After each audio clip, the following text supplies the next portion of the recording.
Hello বন্ধুরা, আশা করি সকলেই ভালো আছো। এটা দেখে তোমরা চিনতে পারছো, এটা হচ্ছে কচুর ফুল। কচুর ফুলটার রেসিপি আজকে করে তোমাদের দেখাবো। এটা খুবই সাধারণ একটা রেসিপি এবং খুব কম জিনিসেই এটা তৈরি করে নেওয়া যায়, খুব ঝটপট হয়ে যায়, আর খেতেও কিন্তু ভীষণ ভালো হয়। প্রসেসটা তোমরা একবার দেখে নাও কিভাবে আমি করছি।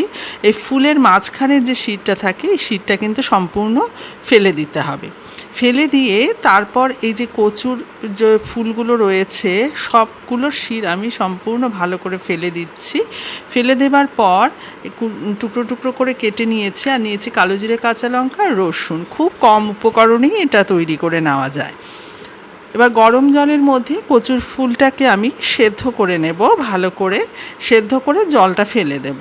এটাতেও কিন্তু একটু গলা ধরতে পারে, সেই জন্য আমরা কচুর যে সমস্ত জিনিসগুলো করি একটু সেদ্ধ করে জল ফেলে দিলে সব থেকে ভালো হয়।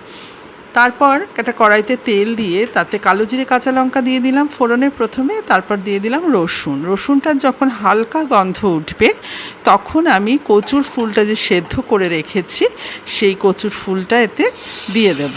দিয়ে খুব একটু নুন হলুদ দিয়ে ভালো করে এটাকে হালকাভাবে ভেজে নিতে হবে। গ্যাসের ফ্লেমটা কিন্তু একদম কম রেখে এই রান্নাটা সম্পূর্ণ করতে হবে।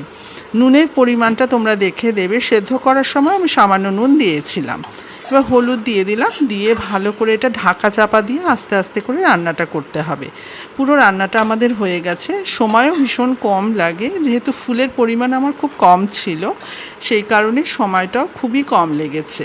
তারপর এটা রসুন দিয়ে আমরা সার্ভ করব। রসুনটা ভেজে নিয়ে তারপর তোমরা এটাকে সার্ভ করবে, খেতে কিন্তু দারুণ হয়।